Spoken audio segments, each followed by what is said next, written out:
Hi friends, మేమైతే జోగులాంబ డిస్టిక్లో జోగులాంబ టెంపుల్కి అయితే వెళ్ళాము. ఈ జోగులాంబ టెంపుల్ అయితే ఆలంపూర్లో ఉంటుంది.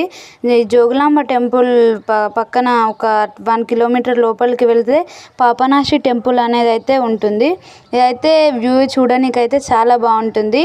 ఇక్కడైతే మొత్తం 23 టెంపుల్స్ అయితే ఉంటాయని అక్కడ రాసి పెట్టారు. ఆ 23 టెంపుల్స్లో మాత్రం అన్ని శివలింగాలే ఉన్నాయి. మీకైతే నేను చూపిస్తున్నాను కదా. ఇక్కడ అంత పట్టింపు అయితే లేదు. ఈ గుడిల వద్ద బయట పార్క్ లెక్కనైతే గార్డెన్ లెక్క పెంచేసిండ్రు. మంచిగానే ఉంది చూడడానికి. లోపల అంత పట్టింపు అయితే లేదు. మెయిన్ గుడి దగ్గర ఉంది.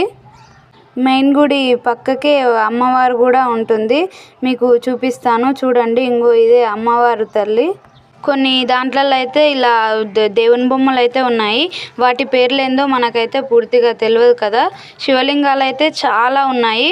23 టెంపుల్స్ అయితే ఉన్నాయి కరెక్ట్గా. ఒక్కొక్క దాంట్లో ఒక్కొక్క స్వామివారు ఉన్నారు.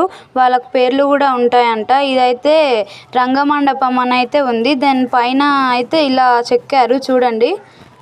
అమ్మవారిని అయితే సూపర్గా అలంకరణ చేశారు కదా. గాజులతో దండలు, చీరలు కూడా.